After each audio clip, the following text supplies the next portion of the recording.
football fan you can imagine.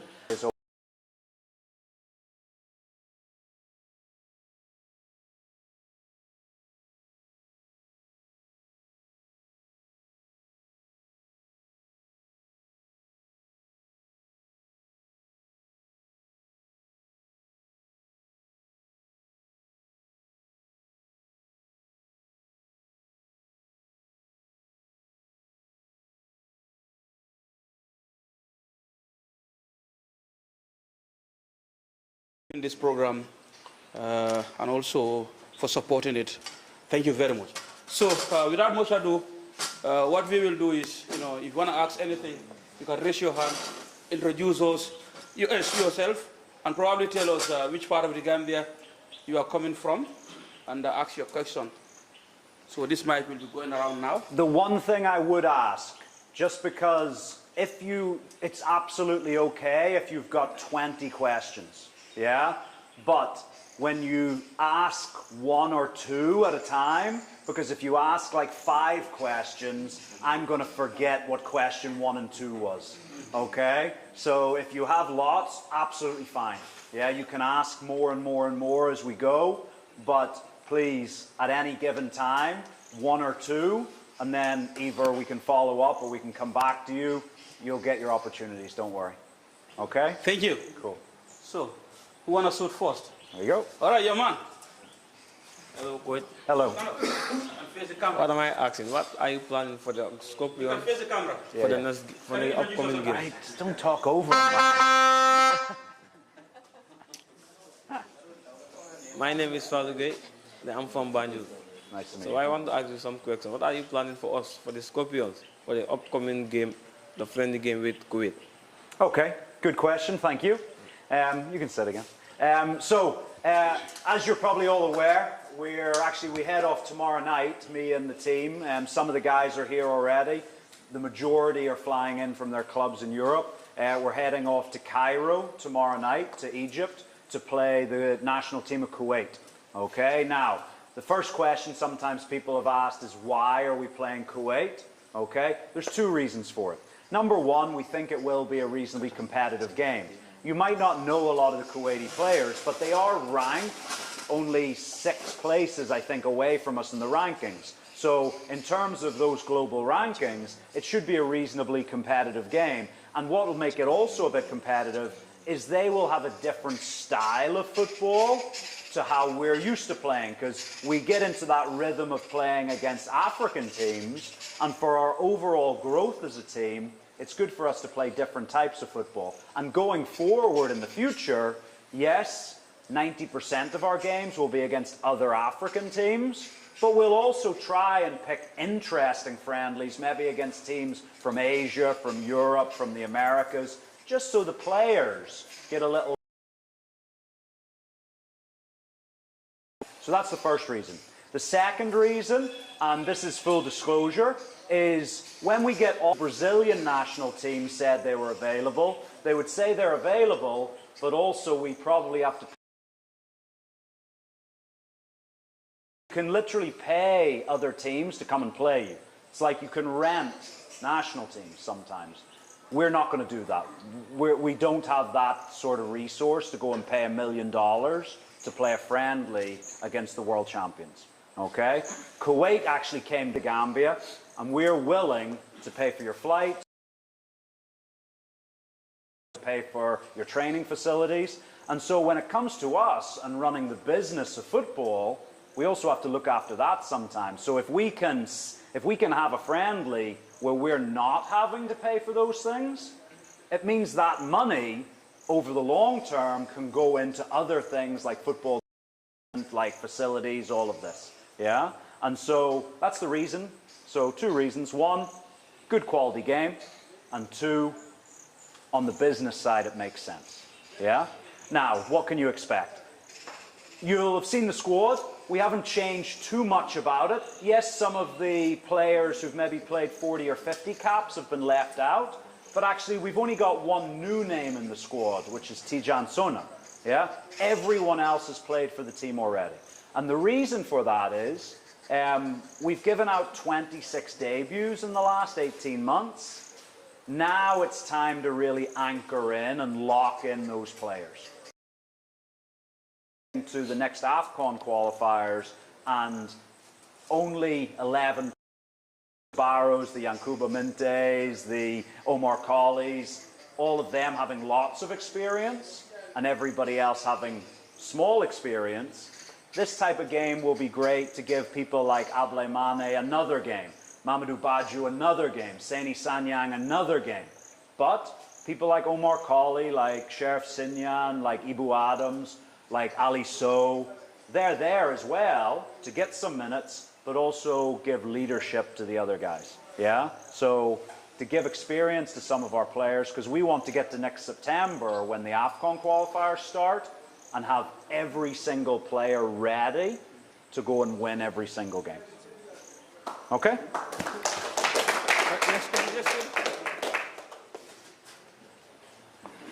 Thank you.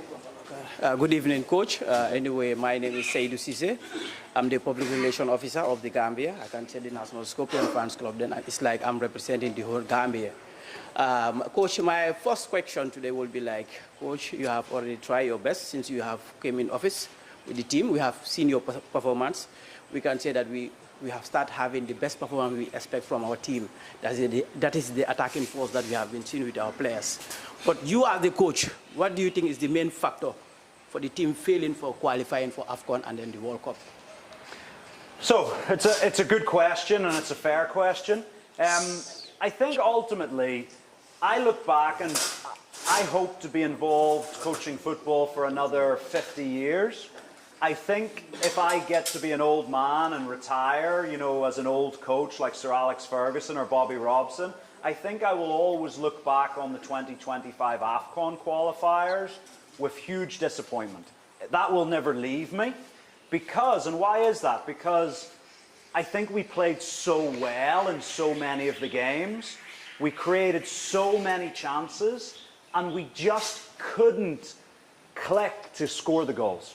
You know, you look at the games, the draw we had against Madagascar, the draw we had against Comoros, even the loss against Comoros.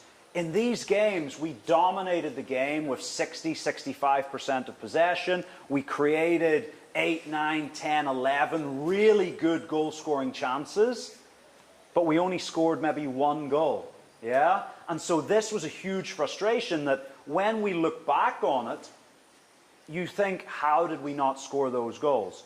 Now, part of that was players getting used to a new style, because as you hopefully see, there's been a big change in how the team play. Yeah? Compared to 2 or 3 years ago, where maybe it was a more defensive, low block, now we're really going for it. Yeah? We go toe-to-toe with every team. And the players had to get used to that. Now, in terms of the last 6, 7 months, we're creating exactly the same number of chances as we were in the first 6 months. That has not changed. It has stayed consistent in terms of the high number of chances. But now what's happening? The guys are more used to playing with each other, because there's a lot of new players. They're more used to the style of football, and they're more, I would say, aggressive in their attacking, that now we are scoring 2, 3, 4 goals a game. Yeah? And so I fully expect that to continue. I think we're going to continue scoring a lot of goals. I think we're going to continue playing in the way we play. And the truth of the matter is, that AFCON 25, if we had scored one more goal, we would have qualified for AFCON. That is as simple as it is, and it shows the fine details, the fine margins between winning and losing can be one goal across a qualifying campaign. So across 6 games, one more goal we would have went. So we didn't. That's a failure. That's something that we have got to live with. But also, I think it gave the players renewed just vigor and determination to go and do better. You don't think the players are frustrated as they are not having fans in their behind supporting them? I don't think, I know. So I think it's 100%. I think it is fair to say that everybody in the Gambia or every Gambian around the world is frustrated that we are not playing at home. That is, I don't think anyone could disagree with that. We are frustrated. The players, when we play outside, they want to see their family in the stand. You know, can you believe in the last camp, of the 23 players who were in the camp in October, only 3 of them have played for the Scorpions in the Gambia. 20 players in the last squad have never played for the Scorpions inside the Gambia. Yankuba Minte has played 18, 19, 20 games now. He has never played for the Scorpions in the Gambia. Babukar Gay has been around the squad for years. And yes, he's been in squads here, but again, a player who has never played at home for the Gambia. So this is frustrating. But for us, as a coaching staff and as players, there's nothing we can do about that. We just have to be patient. But what we have said to the players is, hey, let's make the most of this situation and let's become the best away team in Africa, so that when we do get to play at home and we combine it with being excellent, yeah, no one's going to want to play against the Gambia. Yeah? Okay, good evening. Evening. I am Fabakari Sanko from the National Scorpion Fanzone. When you are in our go or we are watching football, Gambian football against, what we discuss normally is you are doing a good job, but the problem, the biggest weakness is the defense line. What are you doing to solve those problems so that the future matches we can qualify for Afghan or World Cup? Yep. Yeah. It's a good question. So, for me, I'm not happy with the number of goals we're conceding. I think we need to have it. We need to at least have it. In the 16 games since I've arrived, we've conceded 19 goals. Okay, so in 16 games, we've conceded 19 goals. If you look through my history as a coach, usually in 16 games, my teams would concede 7 or 8 goals. Yeah? Historically, my teams have been very strong defensively. Okay? But at the moment, we're conceding too many. However, it's also important to look at where we came from, because the rate that we're conceding goals has been the same for the last 7 years. It's been the same for the last 7 years. So on average, we concede about 1.3 goals per game. And that's been true this year, last year, 5 years ago, 7 years ago. It's been a constant. So in essence, the defense is exactly the same as it was before. Yeah? I know there's a narrative that we are weaker at defending, but it's actually not true. It's objectively fact-based, not true. So we're conceding the exact same number of goals as we were 2 or 3 years ago, but we're scoring twice as many. Yeah? We're scoring twice as many. So already I look at it and say, this is the correct direction. And there is no doubt, in the opening period, we put a lot of emphasis on the attacking play. Okay? And we've seen a big just improvement on the attacking play. I hope people would agree. There's no doubt. Now, in our next phase, we are going to tweak some small things defensively so that we can get to that 3 goals per game scored, but we reduce the goals against to less than 1 goal per game. Okay? That is our big ambition, because you cannot be truly successful by only scoring goals. Yeah? But as I said, it's been the same for the last 7 years, but we have to cut it in half in the coming games, and that's a big focus of ours. Yeah? As my colleague just mentioned about our defensive line is always a problem. And then by looking at the national team right now, Omar Colley is among the oldest players in the team. Coach, whenever we look at our football currently, we see that whenever Omar is not playing, we always concede more goals. What do you plan to, do you have any second objection for Omar in case maybe you're looking at another defensive who will replace Omar in case when he gets retired in the future? Because whenever he did not play, I believe we normally receive more goals, you know. So I think we'll come on to the sort of, there's a two-part question there, but I also think it's really simple. The human mind always remains. It's very easy for everybody to look at the Gabon game and say, hey, Omar Colley was not there, but also Sheriff Sinyan was not there, okay, two very experienced, high-quality defenders, and we conceded 4 goals against a world-class striker. But Omar and Sheriff did play against Kenya in the 3-3 game, and we conceded the goals. They did play against Gabon in the game that we lost 3-2 out in Gabon. And so the idea that we have conceded goals when Omar's not there, we've also had occasions when we've conceded goals when he is there. So it's not a, you know, Omar is a really important part of the team on and off the field because he is our leader, he is our captain. But I think it's a little bit too simple to say, hey, when he's not there, we defend badly. Because I just generally don't think it's that true. There's been other games he's not been there and we've defended very well. Okay? Now, on to the next part.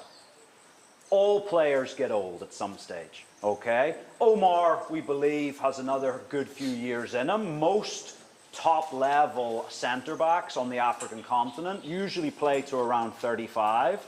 That tends to be the demographic for African centre-backs. And so Omar's 32. He has another few years. So, but you're absolutely right. We need to be developing the next centre-back. Now, the interesting thing for us is we've got Omar at 32. We've got Sheriff at 28, 29. And then we drop all the way down to James Gomez at 23. And then you've got Alaji Sane at 21, Sidi Kinte at 19, Yaya Bojang at 20, 21.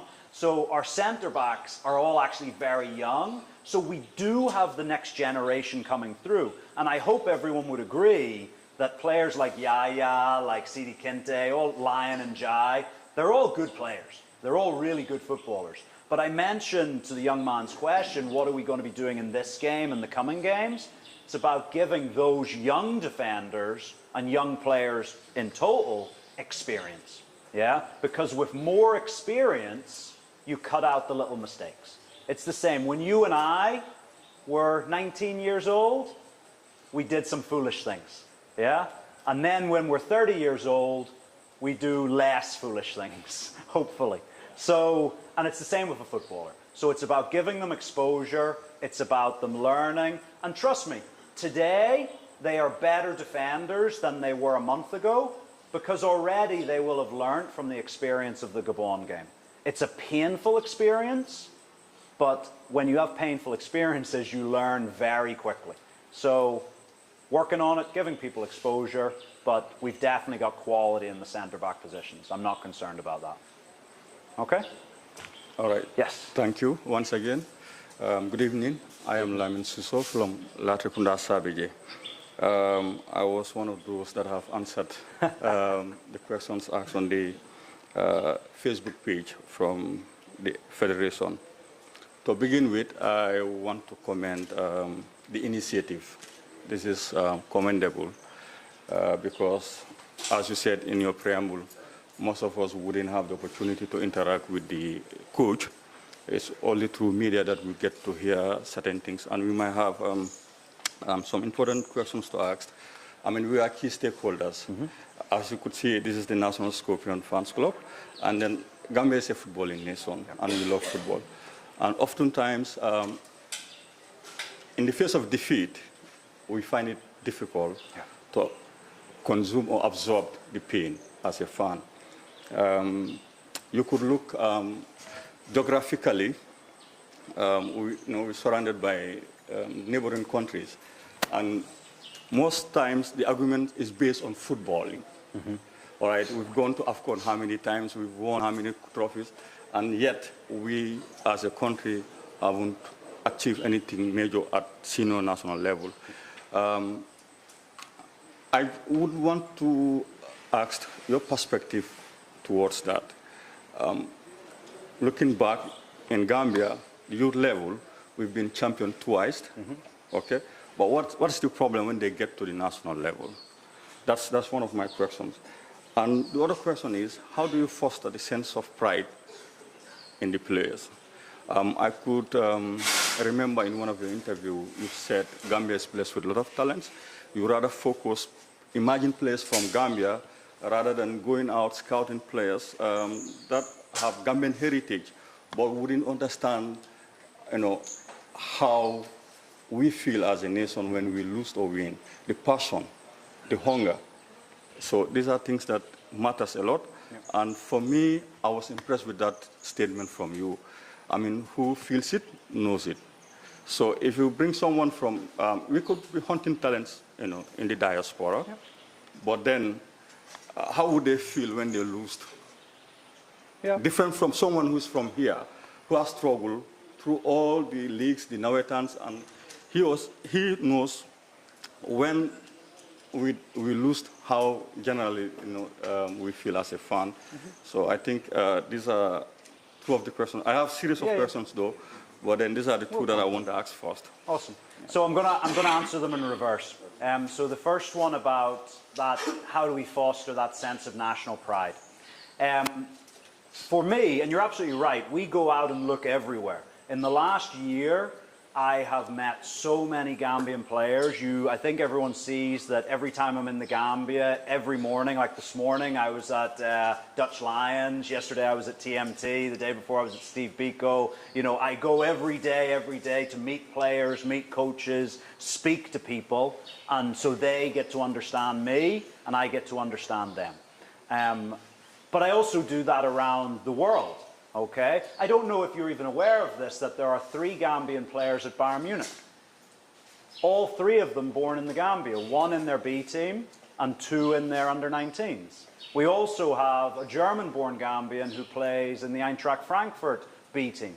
We have another German-born Gambian who plays in the St. Pauli B team. Obviously, Ablai Cisse is in the A team. So I was in Germany a few months ago, and I think I met 11 Gambian eligible players, and I would dare say you only know the names of 2 of them. You would know Bakary Jatta, who plays for Hamburg, and you would know Ablai Cisse. The rest of them are, in the next 2-3 years, you will start to hear about them. Okay? And so I go around everywhere to meet these players, to meet their families, and part of the reason for that is to sit and find out a little bit about who they are as people. Yeah, because I think it's too simple to say someone who is born and raised in the Gambia has national pride, and someone who is born and raised outside the Gambia does not have that national pride. Okay? I'm from Ireland. In Ireland, we have a population of around 6.5 million, but there are 70 million Irish passports in the world. We are one of the greatest emigrant nations. The Irish people went all over the world, as I have done, yeah? And trust me, the children of those Irish people who went to Australia, went to New York, went to Boston, went to China, those people, many of them feel as if not more Irish than some people who were born in Ireland. And that's to do with the house they're brought up in, the childhood they have. And so when I meet these Gambian eligible players who are maybe born outside, one of my questions is, what type of house did you grow up in? What type of music did you listen to when you were 10 years old? What type of games, what language do you speak in the house? And it's okay for people to say, oh, well, I feel half and half. That's okay. That's okay. But sometimes people, and I don't think I've really had this with Gambian players yet, but with other international teams I've coached, I have met players, and when I've met them, it's very clear that if they were maybe born in London to African parents, and there was one player who played for a Premier League club, but he was 100% English in terms of how he thought. And so we sort of looked past it and we brought him to the national team for like 1 or 2 games. But then we said no, because it was clear that he did not bleed for the country. It was clear that he was using it as a platform to advertise himself. And that, my former captain in Rwanda had a saying to our team. He said, every time you step on the pitch for your national team, you've got to be willing to die a little. in pursuit of glory and pursuit of national pride. And what I find, if you speak to someone like Lion Njai, who was born in Norway to Gambian parents, he grew up, he came here on holiday as a youth, but I don't think you could find someone more patriotic than Lion, yeah? There's many of those guys in the national team, so we have to be careful about whether, and I also know some people who were born in the Gambia who aren't that interested in playing for the Gambia because for whatever reason, they just don't feel it. They don't feel it. And so, but what I'll always promise you guys is the team that goes out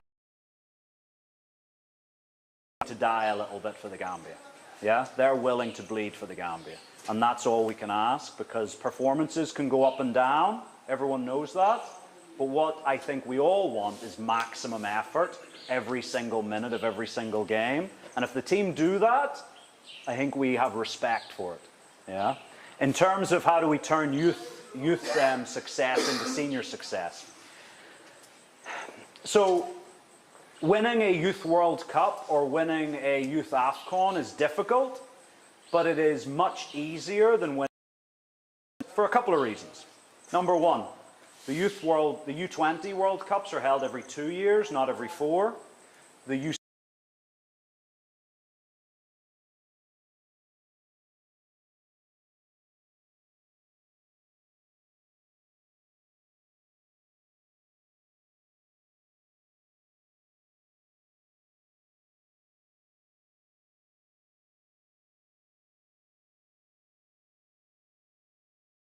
level, you're playing against the 18-year-olds, 19-year-olds, 20-year-olds, 25-year-olds, 27-year-olds, 30-year-olds, etc., etc. So the complexity of the senior game is much, much greater.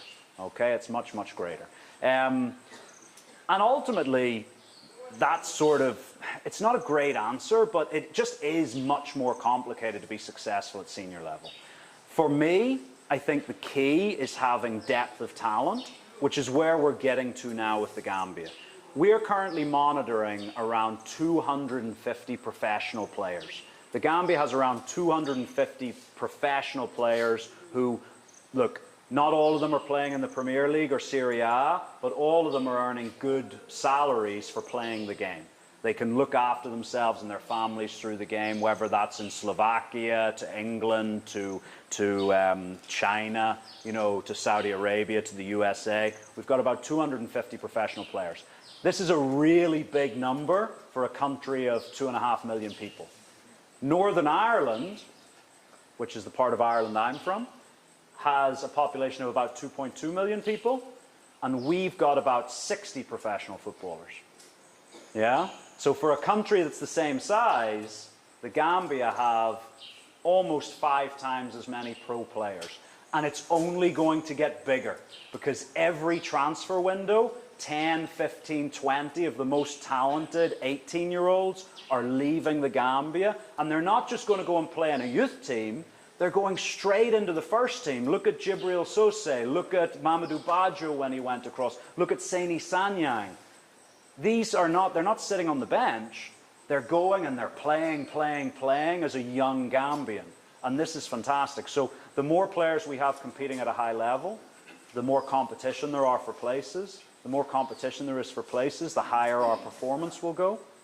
And with performance, we go higher in terms of the World Cup and AFCON.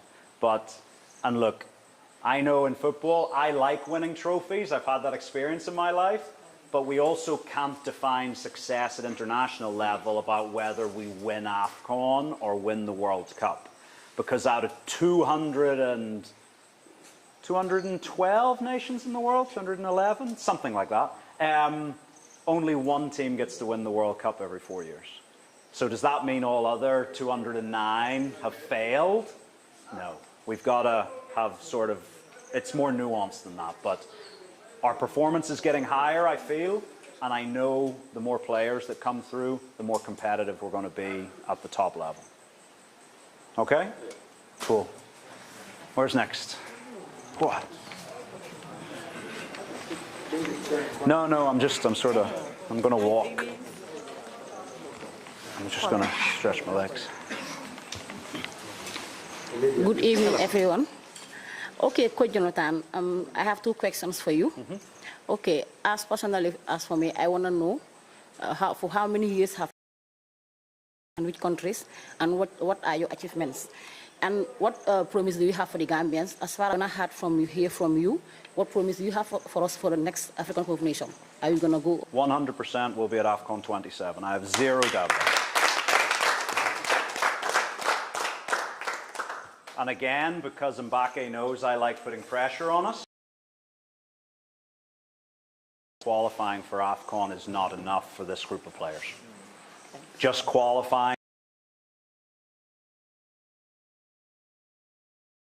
to go higher. We can, and I think we've shown this over the last 2 years. Think about it. In the last man of the match, yeah? The Gabon game, 4-3, you're thinking, oh, football.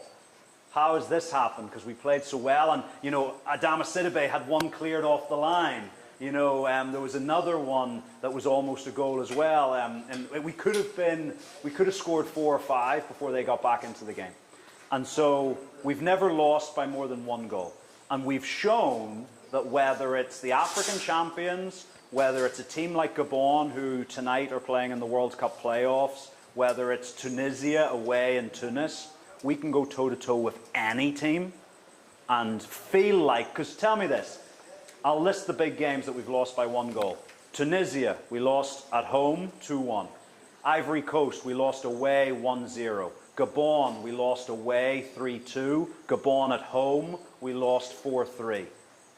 Thinking back to when you watch those games, if you managed to see them, can you honestly say we deserved to lose any of them? No. So I think this shows you the level we're coming to. There's going to be painful moments when you play the type of football that we're going to play. There's going to be moments of heartbreak. Okay? There's going to be moments of heartbreak, and I apologize for that. But there's also going to be these amazing moments of celebration and of crazy ecstasy doing it the way we're trying to do it. Okay? But 100% for AFCON 27. Yeah? Little bit about my background. This makes me feel really old when I say this. These guys who were doing their CAF C license in here this week, I did my C license in Ireland 24 years ago. So that makes me feel old. 24 years ago, so actually the average age of the Scorpions team at the moment is 23 and a half. So the majority of my players with the Scorpions were not born when I took my first coaching session. That's crazy for me to think about, because I'm not that old. You know, I'm not that old. But in that time, I've worked in elite youth development, is where I started with Newcastle United, with the New York Red Bulls. I then set up the only professional football academy in Sierra Leone for a number of years. After that, I was asked to come and be the Sierra Leone national team coach at the age of 27, which made me the youngest coach in world football of a national team. During that time, just under 2 years with Sierra Leone, we took them from, I think we were like 93 or 94 in the rankings when I took over. We were 50 when I left, which is to this day their highest ranking. Sierra Leone are now about 120 again. So we were 50th in the world and 7th in Africa the day I left that job.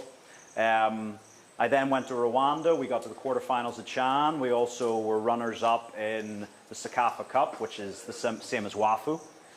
Went to Uganda, won the Sekafa Cup, qualified for Chan. The day I left, we were sitting in the qualifying places for the African Cup of Nations, but someone else finished that journey. Club football, set a load of records out in Southeast Asia with a club who were historically a mid-table team. We ended up finishing 2nd in the league and set a lot of records. With my most recent club, Gor Mahia, we won back-to-back league championships, Super Cups, qualified for the CAF Champions League.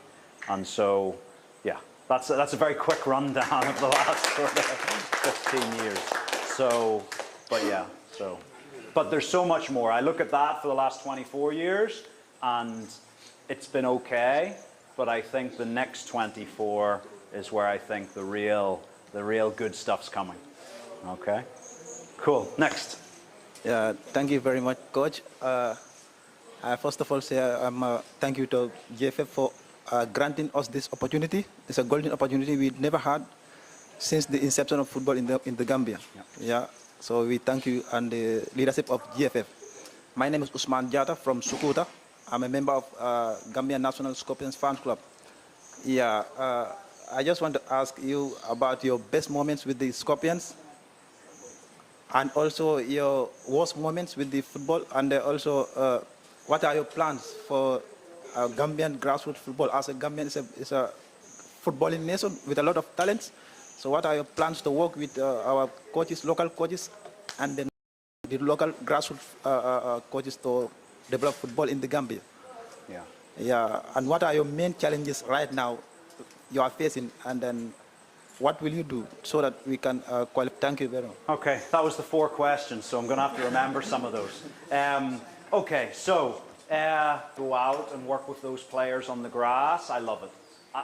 Look, football is my huge passion. I hope that comes across, but I consider myself incredibly lucky and incredibly privileged to do the job. I came into it, and I literally looked at the team sheet from both the current team and what I thought the future team would be, and I said, I want to work with those players. I think the type of coach I am and the type of person I am is suited to working with this great group of young talent coming through. So when I get to step out on the training pitch every day that we're together, for me, that's the best part of my year. Yeah, it really is when a player who maybe didn't think he could do it before, and we give him the confidence and we give him the skill and the mindset, and he goes out and does it. A great example, when I give this example, I've maybe helped 1%, if 1%, because 99.5% is all the player. Yeah, I'm such a small part in the system, but you look at someone like Adama Sidiba. Yeah, look at him.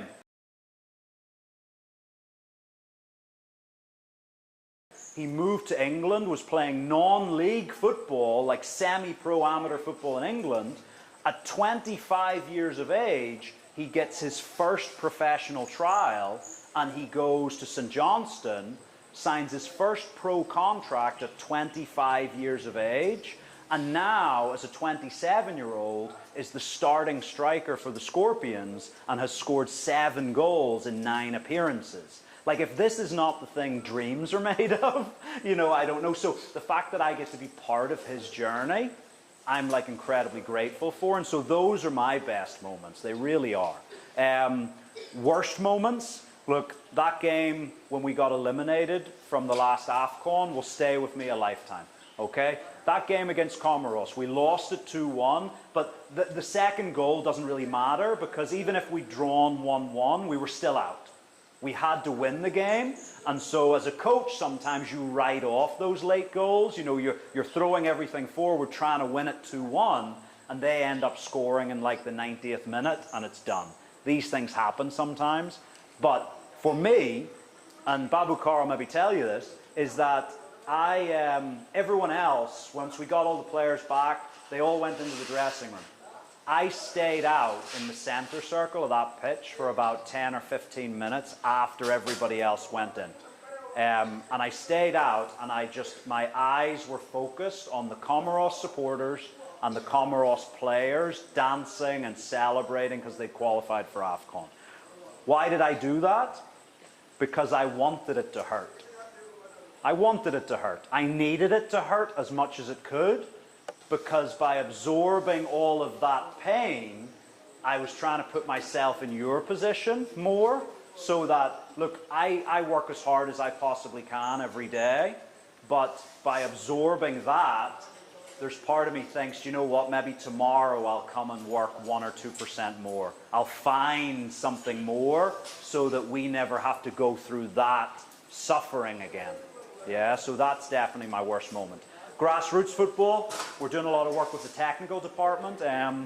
We've started putting together a grassroots development plan that links together elite performance at the Scorpions level all the way down to 9 and 10-year-olds. So what sort of skills, what sort of exercises, what sort of leagues and competitions and programs does a young primary-aged child, boy or girl, have to be doing, and what is the steps to elite performance with either the Scorpions or with the women's national team. This is not a small project.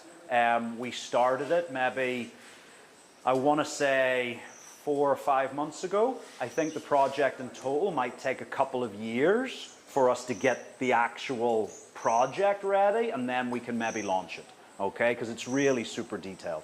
But this is something that we think can mean in 20 years' time, the Gambia are one of the elite footballing nations in Africa every year. So, yeah. Was there any other question in there? No? That was all of them? Oh no, the other question was, what am I going to do? Why am I so confident to say 100? The coaching team are very reflective. We look at every performance, flip them, we get the data from them, we analyze them. And everything tells me, all my experience in football tells me that performance-wise, we are absolutely going in the right direction. Good performance and still lose. But if you consistently put in that high level of performance, maintaining the highest possible standards, and look, if we were to play those 6 same performances, but add in the little bit more experience some of our young guys have, I'm certain we would go from those games. Seeing and feel and knowing these players and how determined they are, stop us. Nothing's going to stop us. Okay?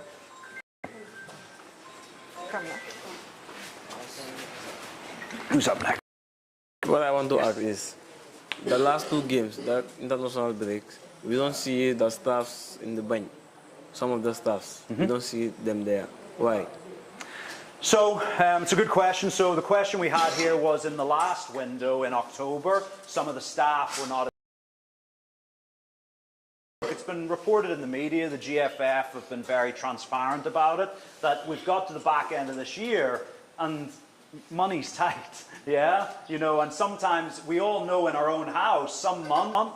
And so what we found ourselves in October was to make sure, as a federation, we kept ourselves healthy and in a good situation. We had to find areas that we could cut costs a little bit. And one of those areas was saying, look, with the senior national team, is there any way we can say, is there someone who's not mission critical, as I would say? If they're not there, we will miss them, and we did miss them, but we will survive for one camp without them, yeah? But everyone who's part of the national team, technical staff, is back in for this camp, yeah? So it was a one camp thing, just to help us get over a little cash flow finance thing, and now everyone's back in for this camp. Well, that camp, we don't see the assistant coach.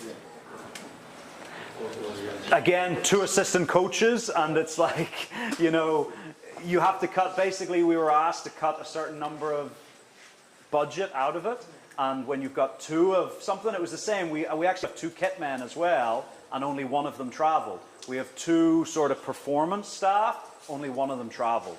We have 2 assistant coaches, only one of them traveled. So again, it was sort of anything that we doubled up in on the staff, we only went with 1 for that camp, you know? Yeah? Good evening, everyone. My name is Korka Diallo. I'm from Kese. Yeah. The question that I want to ask is, what are the difficulties that you face when you are coaching the Gambian national team? Cool, thank you. So, what are the difficulties that we face coaching the Gambian national team?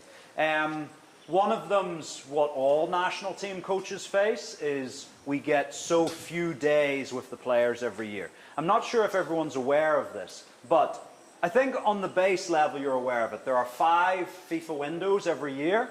Yeah, March, June, September, October, November is when you see the Scorpions play. Each of those windows is 9 days. So you do a bit of math. 5 camps times 9, 45 days. But the second game is not always on the Tuesday at the end of camp. Sometimes it's on the Monday or Sunday.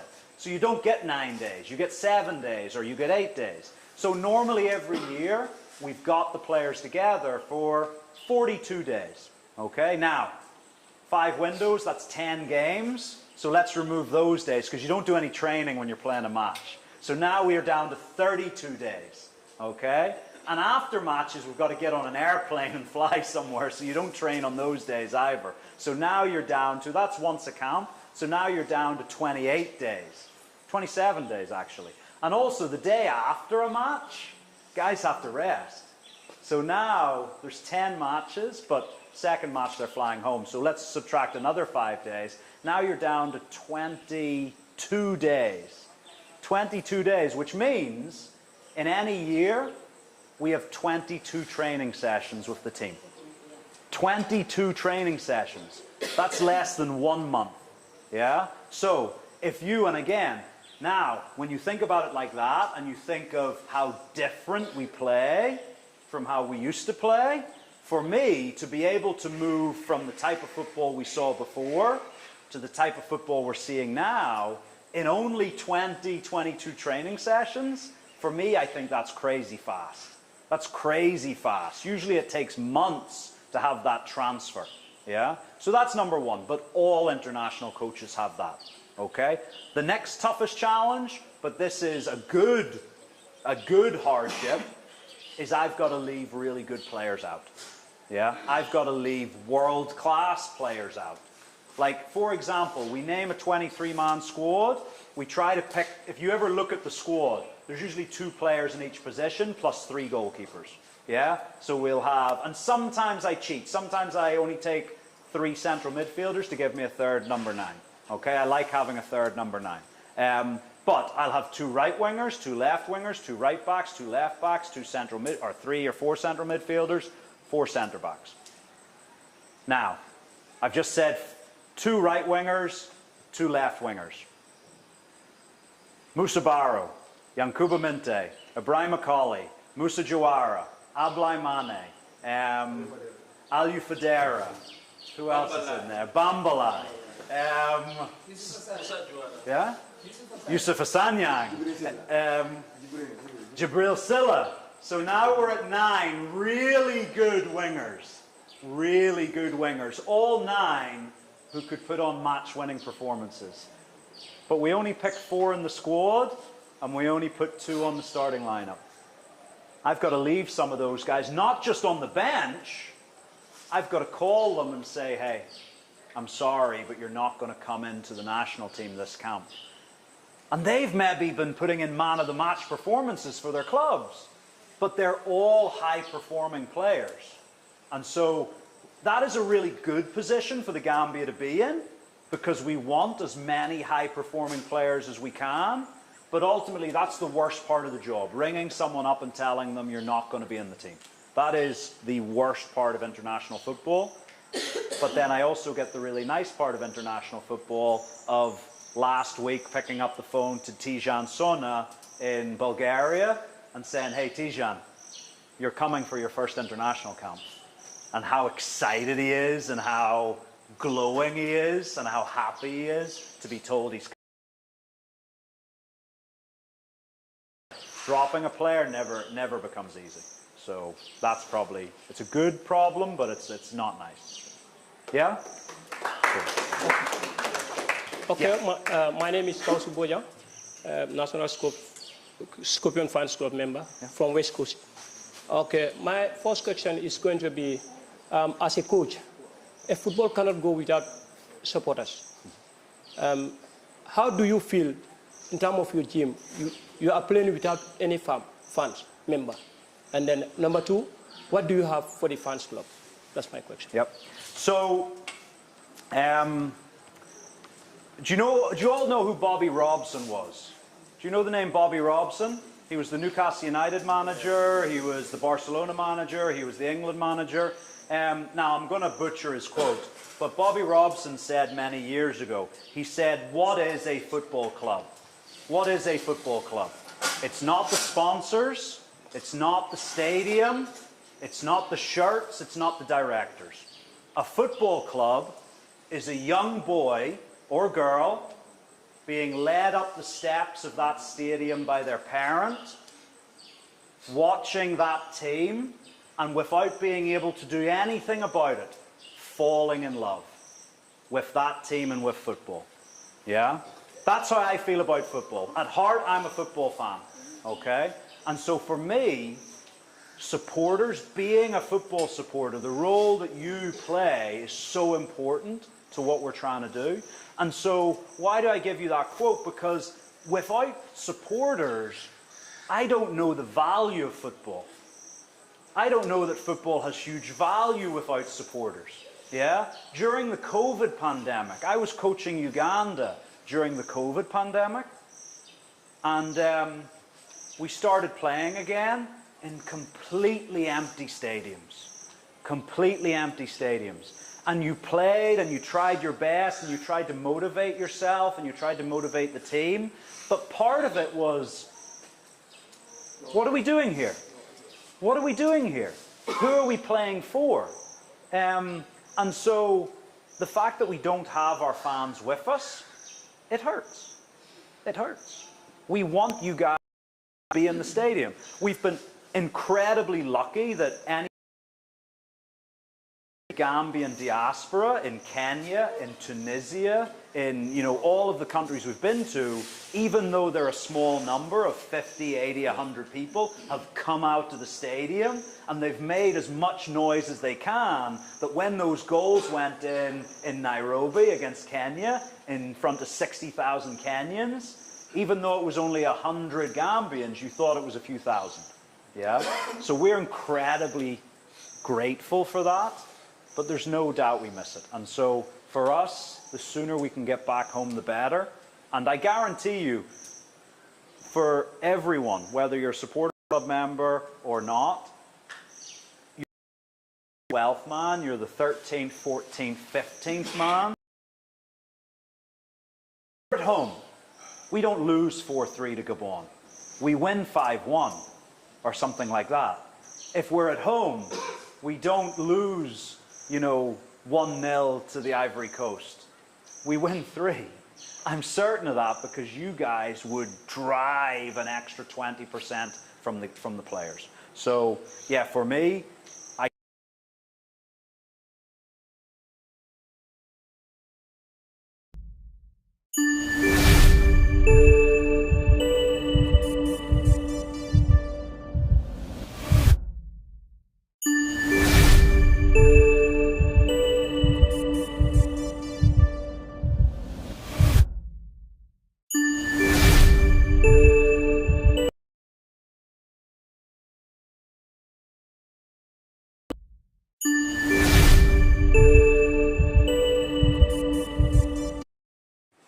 okay?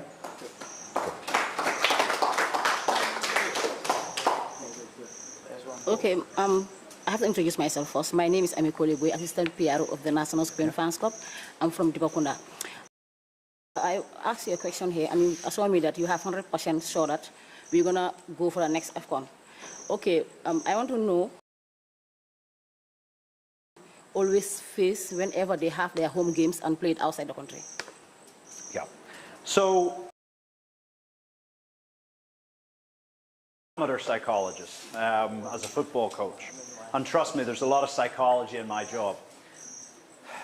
What I can say for fact is in the last 18 months, since I've joined the team, the games that were away games, they're on the list. We have picked up more points in the games away from home, hostile crowds in front of big stadiums of opponent fans. We've picked up more points away from home than we've picked up in our home games. Yeah? Now, why is that? Why are we playing better and getting more points even though there's 60,000 Kenyans or 50,000 Tunisians? Why are we winning those games? But it's because energy is energy. In the stadium, you want professional players, they thrive in that cauldron of intensity. So then when we're playing our home game in an empty stadium, it's a bit harder to get the rhythm going. It's also for the players, and this is where I go to the psychology thing, there's probably something of them thinking, we should be at home. My mom, my dad, my little brother, little sister should be in the stands watching me. And what impact is this longing for home, wishing your family and friends were there, that you miss this, what impact does that have on our ability to perform at elite level? Yeah? So, yeah, for me, I think that's a big impact. It really has had a big impact. The guys have been doing their best. But look, it's something that none of them are used to. Yeah, because at their clubs, when they play at home, and they come to the national team, and unfortunately, they're trying, so I would never put any blame on the players that they're not giving everything. But I guarantee you it's easier to go higher when there's 20,000 Gambian fans at Independence Stadium. Yeah? Yeah. Coach, thank you. As Gambians are following us right now, I have two pregnant questions that I want to ask again. Are there any changes to the team tactics or formation that fans can expect in the future? The other question is, says, how do you think the team can build momentum and consistent in their performance? Yeah. So, in terms of strategy, in terms of formation, in terms of players, I don't think there's going to be huge changes going forward. I think we sort of know where we are now. We play. My mantra, I'm really happy with 90% of what we're doing. And so the message to the players is more, more, more. Do more of it. Do it faster. Do it more aggressively. Do it more intensely. But more. Yeah. So formation is all about the players who are available. Yeah. We've been 3-4-3 for the last 4 or 5 camps. I think that really suits our players that we have. Moving to the 3-4-3 has coincided with creating and scoring a lot more goals. And so I don't see that. And look, we've given 26 debuts in the last 18 months. That's a crazy amount. Like, that might be the most in world football. I don't know, but there can't be many national teams who've given more than 26 debuts in 18 months. So I don't, in the next 18 months, maybe we'll only give 5 or 6 debuts. But I don't know, because if the Gambian Messi suddenly appears, then we're going to give him his debut. And this is the thing, there are talented young players who are breaking through. So we've got to judge that, but at the same time, consistency in terms of team selection also helps to raise our performance. So yeah, I don't think there'll be too many changes. What about the performance? In performance-wise, like, look, this year, so what have we had this year? This year's been an okay year. This year, what we've played, lost 2, and the 2 losses were very much in the right direction. Lost 2, and the 2 losses were very much in the right direction. You know, I think we're very much in the right direction. Yeah. Okay, again, Coach, you did mention here that sometimes other countries invite you, they pay everything. Please invite you, they pay everything for you to go and play. Yep. What if you don't have any country that invites you, and what are you doing to convince the government and the GFF, your bosses I call it, because you are directly linked to the GFF, but also even you have this platform to talk with the minister and let's say a meeting with them both to convince them to play more friendlies will make you to make a very good team, formidable team to play, so that next AFCON can be easy for you. You need more test games to make sure that it's possible for you. So this is a really important question that you ask, because I think there is a general misunderstanding about the ability to play friendly matches, okay? The FIFA rules are really clear. You have 5 windows: March, June, September, October, November. In each of those windows, you're allowed to play 2 matches. 10 or 15 years ago, you could do whatever you wanted.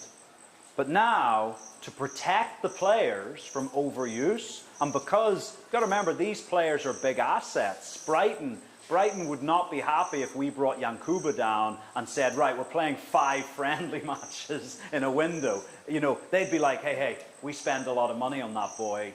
You're not allowed to do that. So the rules are 5 windows a year, 2 matches per window. Yeah? You can only play friendly games if you don't have competitive games. And so since I've arrived, last June, was the first window that we didn't have competition. And we played Uganda, we played Equatorial Guinea. Yeah? This now is the second window, okay? And we're playing Kuwait. Could we have played another game? In terms of the rules, yes. But in terms of our finances at the moment was the reason. So I think it's important to be fair that if we had, but money does not grow on trees. I'm also a realist that, look, as a country, and everybody wants the national team to have everything it needs and wants. But also the Gambia, I think you agree, we need to build more roads, we need to build more hospitals, we need to build more schools, we need to build, you know what I mean? There's so much development work that we all want to see to raise up this great country to a higher level overall, not just in football. And so when it comes to that, I actually think there's a belief that the national team are not well funded. We are very well funded. We stay in the best hotels, we have the best training pitches, we have really good training kit, we have good equipment. The players, in terms of, and again I speak from experience, we would probably be in the top 15 or 20% of support from government and federation for a national team. I don't know if you saw the national team are staying in for their qualifier. You saw that? Yes. We would never stay in those hotel clubs. Okay? So when people tell you that the national team are, no, of course it's not. We want better every day, and you ask the camps about what's possible in those camps and who we might be able to. Yeah, yes. Good evening, Coach. Evening. Yes, one is how does it impact you? Let's say, for instance, a game of Comoros and a game of Gabon. How does it impact you and your players, like conceding a goal at that time of the game, going and the other one is there any assurance given to you, either by the government or by the Football Federation, of you getting your home games at home in next qualifiers? Thank you. Thank you. How does it affect us? It hurts. It hurts. It hurts. And in the same way, to one of the questions, that when we play the way we play and we're trying to go to where we want to go, there's going to be moments of heartbreak. There's going to be moments of heartbreak. And trust me, for the heartbreak that supporters feel inside the dressing room, when we've come so close and we fall short or we concede a goal that we know we should have done better with, it saddens us, it hurts us, it infuriates us. But we also come back to work the next day and, determined to do better. Yeah? So we don't just sit in our pain. We then use that energy to come and try and do more and go higher the next day. But trust me, it hurts. It hurts. Like my second game away to Gabon, where we lost 3-2, we should have been 2 or 3-0 up at half-time. The floodlights went out for an hour. Not sure that was accidental. So we had a 1 hour long half-time, and we end up losing the game 3-2. But genuinely, like after that game, everybody was so annoyed because we had went toe-to-toe and we had shown who we are. And we want to keep doing that. Assurances, all I can tell you is what people tell me. I've been told we will definitely play our next AFCON qualifiers here. That's what I've been told. Okay? So yes, we're having to play a friendly game away, and maybe in March we might also have to play friendly games outside. But what I have been told, the African Cup of Nations qualifiers are scheduled to start in September of next year. The draw should be in the summer, maybe just after the World Cup's finished, or maybe just before it. So, qualification series here in the Gambia. Okay?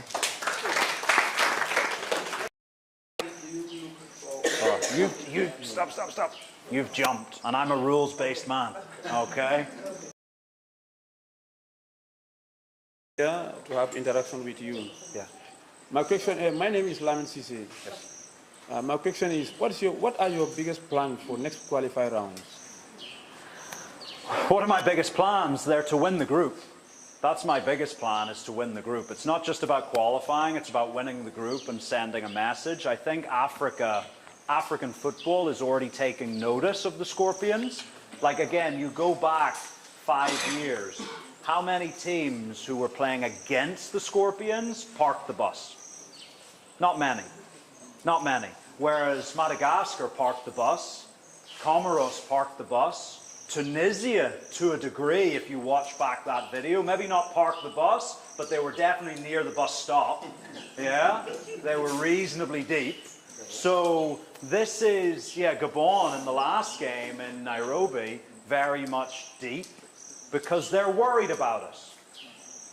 The national teams all across Africa are worried about the quality we have. And so for us, it's about solving those new problems, where we've got to break down deep-lying defenses. But look, we've got more than enough talent to do that, and our focus and determination is there. But our big plan is to take what we are doing and take it to the next level. And who's got the mic? Okay, good evening. My name is Nicholas Jata. I'm a member of, definitely broke a lot of records, to name few. In the history of football, the fans club has never gotten this opportunity to meet the head coach. And then the second record is that the national team is at another level of football compared to all the previous years. The third record that I want to ask, is it in your plans to talk to the Gambians for us to have a professional stadium instead of going for away? We've never gotten a home game. All are away games. Yeah, so in terms of the stadium, we've touched on the future budget, okay? And so, you know, football stadiums are expensive things. They are very expensive things. Okay, and if you choose to build a football stadium, all countries have those decisions to make, what's best for their own country. Okay, if you decide you anymore, I won't be a guest anymore. Yeah, and you know, so go. It's one thing. So you know, so go. It's one thing. So I can, if it was 100 things, I might be like, oh, that's a big promise to make. But it's one thing. And so I think by September we can get that one thing right. Yeah? Okay. Hi. Hi. Hi, Coach. Yeah? Okay. Hi. Hi. Hi, Coach. So my name's Michael. I'm from England. I'm a UEFA-C qualified coach. My name's Michael. I'm from England. I'm a UEFA-C qualified coach. Cool. I came to Football House maybe 3 years ago. Academies. At such a young age, and we're following quite a detailed age players, under 12 players doesn't happen. Is there any plans for younger players to try and develop the youth so they've got security of having the quality of players in 10 years' time? Yep. Still ground, perfect opportunity for the Federation to draw from that, for your input into trying to experience a little bit, because one of the things that I'm really grateful for in my career, I said to you I started coaching 24 years ago. I have coached at every level of the game. I've coached the 6-year-olds, I've coached the 10-year-olds, I've coached grassroots, I've coached academies, I've coached pro club, I've coached international level. I have coached every level of the game. So I've lived the pathway. I've lived the pathway in all different countries. So, and yes, me and the technical director often have at length conversations and, you know, debates about how can we add value and how can we add. One of the things that's going on at the moment is the GFF and Gambia are in the process of implementing FIFA's talent development centre service. I can't remember the exact, but talent ID program. So this is like a multi-stage program. The first stage of it is sort of setting up centres all around the country. Those centres, once they're set up, will be followed with leagues. Sorry, I should say this is initially at under 15 level. Okay, so U15 level. Yeah, yeah. So U15 level.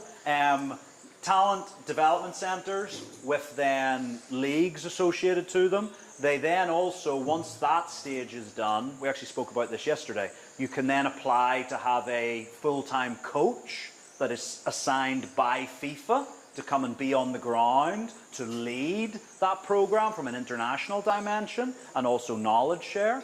So that's stage 2. And then, yeah, like stage 3 is then like more like sort of across Gambia competitions between those development centres and things like that. Okay, so at the moment, obviously we have in terms of youth national, we've got U20s, U17s, and that's where U15s comes, and then we start dropping it down more and more. So that's in terms of what's actually happening. So the process is ongoing there, and it's stage by stage. And I think with FIFA's support, the reason for that is they don't want sort of the run before you can walk. You know, there's no point launching this huge program all at once and then it falling in on itself. So it's step by step. Also, we're doing big work in coach education. So I was told yesterday we now this year have qualified 130 more C licensed coaches. I saw some yesterday. Yeah. Yeah, so I think it's like 130 new C licensed coaches who will then, and we're running a B license before Christmas time, and we're currently going through the sort of certification process that we can host an A license here in the Gambia. At the moment, any Gambians who have their A license have to go outside. Like we had 2 of our coaches finish one in Liberia recently. But we hope in the next 18, 24 months that we'll be able to host A licenses here. And I'm a big believer, better coaches, better players. Yeah. So that's on the coaching, grassroots side. And then I mentioned it earlier about one of the things I'm working with the Federation with is that almost, what would you say? Like, what is the Gambian game? What is our national philosophy? What is our identity to play football so that our under-17s, our under-20s, our senior national team, all are playing in terms of identity the same way. They don't have to play the same formation, but they, you know, all want to play in the same way. Sorry. Yep. Is that to help under-17 maybe jump to like an under-23 age? It bypass if it's following that same identity? Yes. So in essence, it is to try and have a pathway through which when players move to the next level, because when you move to the next level, obviously, now if you're going from 17s to 20s, you're moving with your age mates, but the game becomes faster, it becomes more physical, there's obviously maturation differences as well. But if you have a streamlined playing pathway, then that's one less confusion, if you know what I mean. You're not having to learn a different game with a different coach. But then also what's really important is the final step to the senior national team. An 18-year-old or a 19-year-old coming into the senior national team environment, trust me, walking out onto that training pitch and seeing people like Omar Colley, Ali So, you know, Sheriff Sinyan, you know, Yankuba, you know, Babu Kargay, this is stressful enough for a young player because these are guys they've watched on the TV that you don't want them then thinking, hey, what am I supposed to be doing here?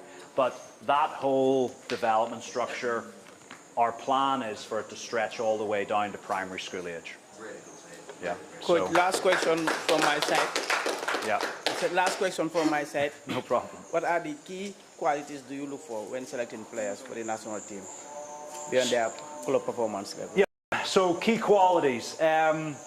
So consistency of performance is the biggest thing. Okay, and what do I mean by consistency of performance? It means that at your club, you have been able to maintain a high performance level for a medium to long period of time. So that might be 8, 9, 10 games at its minimum.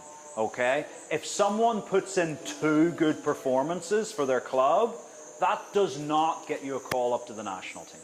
Okay? What it does get is on my tracking systems, every week I log on to my computer on a Monday, I get to see who has been playing well that weekend in terms of the data. And if you've had a really good 1 or 2 games, it draws my attention. It's like a light at night time. I see the lights turned on and I think I need to go and investigate. Yeah? And now they've got my attention. 2 or 3 good performances get me and my staff's attention. And now we're watching. Can that go to 5, 6, 7, 10 performances? Or has it went up and come down again, and went up and come down again? Because if your performances at club level are doing this, I don't think you're ready to come into the national team. Because if you come into a national team and your performance out on that pitch is one of those moments, that is not good for your emotions. It's not good for your psychology. Supporters, you guys have high standards. You'll be saying, why isn't Baki in the team? Look, he is awful. Why is he playing? So we have to be careful, especially with young players, that we prepare them to succeed. Yeah, we prepare them to succeed. So the first thing is consistency of performance. Then that is aligned to, does the type of player you are, does it fit in with the type of football we play? Because not all football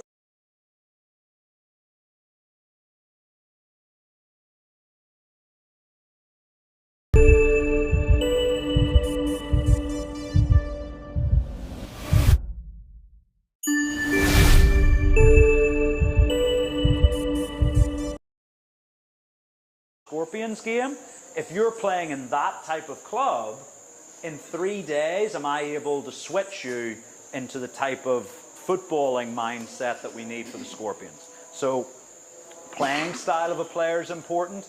And then once you're in the team, it comes back to consistency of performance for the Scorpions. Because at your club, and to give you a great example of this, so at the start of this season, Sani Sanyang, great young player, left back for us, has played really well in the last 4 games. Obviously did really well in the U20 World Cup a few years ago. Plays for CSK Sofia. August, start of the season, he started the first 9 games for CSK Sofia. He started the first 9 games and he only got subbed out, I think, twice. So he played like 97% of the minutes for CSK. He came down, he played for us, 2 matches for us. But during that window in September, his coach at CSK got sacked. New coach, new formation. He goes back. Between September and October, he didn't play a single minute for CSKA. So he went from being a 97% player to a 0% player. But after 3 weeks, because he played really well for us and because he had been playing regularly for CSKA, should I drop him? Is then the question. Should I drop him or should I say, hey, it's only been 3 weeks, so I'm going to play you again? And he played really well in the games again. And now this last few weeks, he started last week, scored a goal, came off the bench the week before, so he's getting more minutes at his club. So there's got to be a balance. But all of the players understand that whilst consistency of performance for the national team can protect you in the short to medium term, in terms of your place in the squad, if you go 4 months without playing for your club, you cannot be in the national team.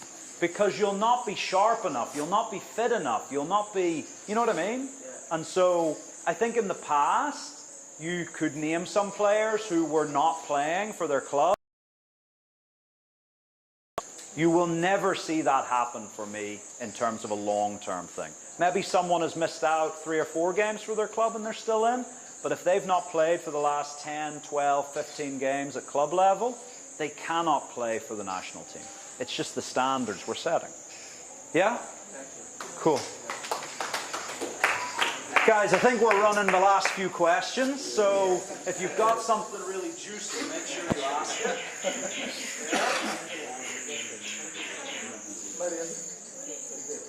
Yes.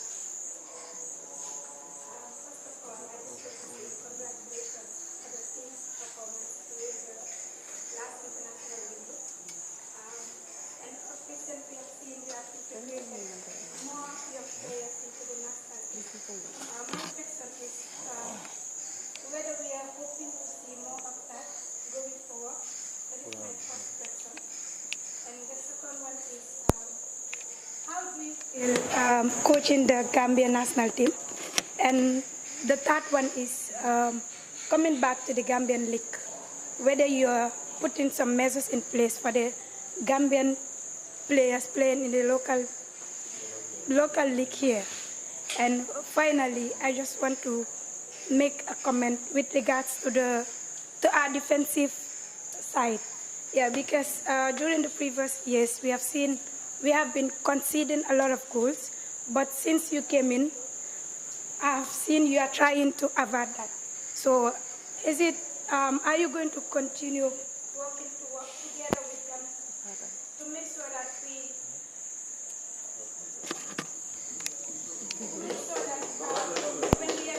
when we are playing, we will be extra careful in the way we concede goals, because it's a big concern for us as fans. Thank you. No, thank you. Yeah, look, it's obviously, again, we touch on it. Look, football at its essence is a super simple game, isn't it? Score more goals than the opposition. Yeah?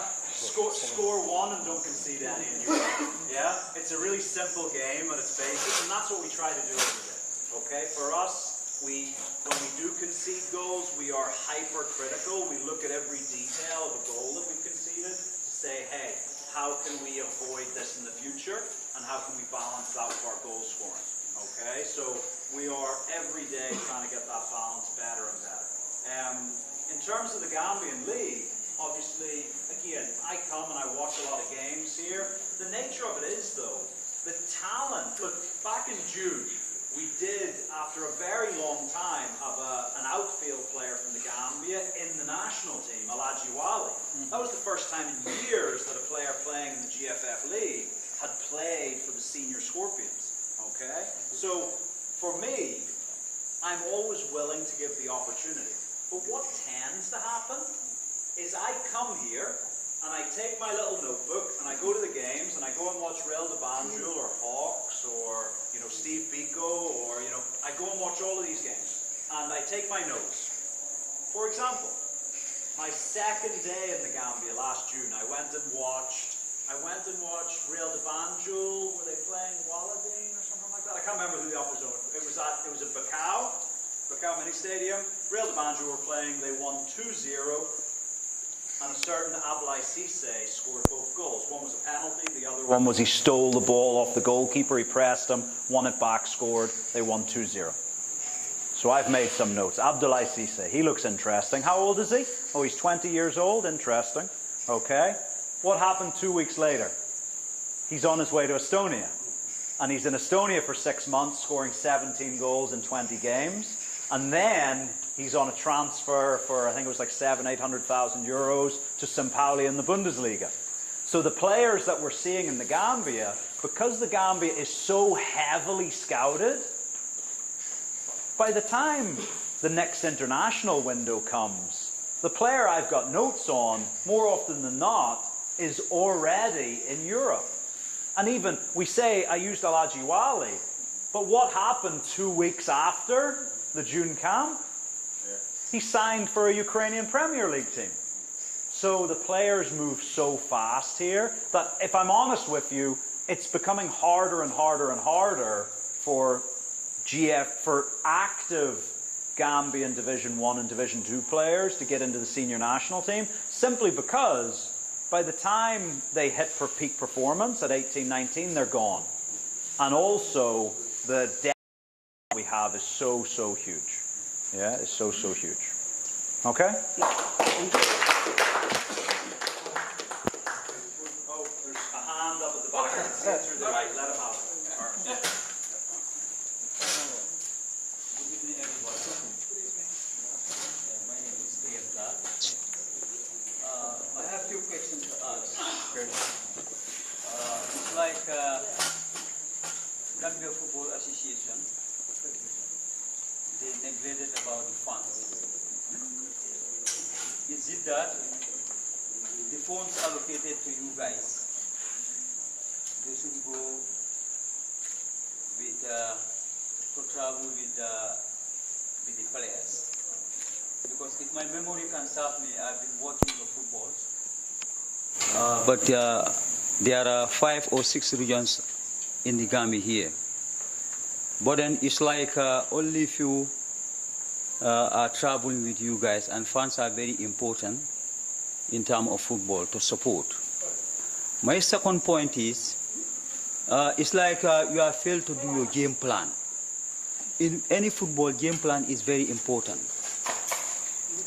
Because suppose Morocco is a very big team, and we know that Morocco is a big country.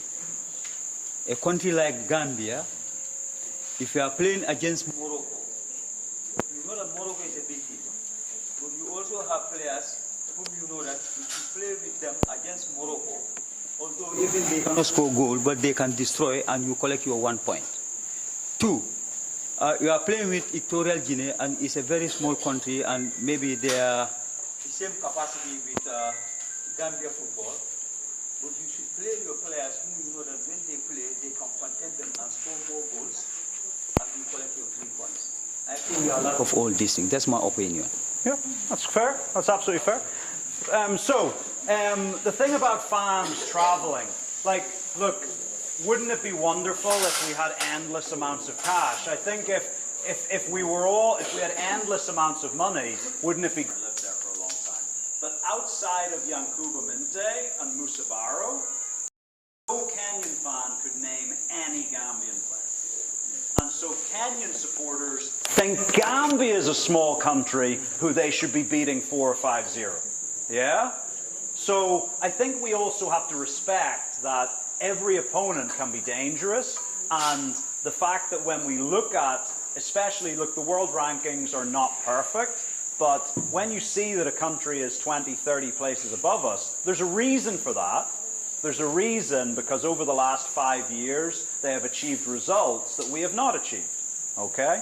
So, Equatorial Guinea, we played them, we beat them. Yeah, we played them, we beat them. In the world rankings, and it moved us up in the rankings. Okay? Morocco. And they say, that's a big team. That's a big country. We need to be safe. We need to go and play for a point. I'm not that coach. I'll never be that coach.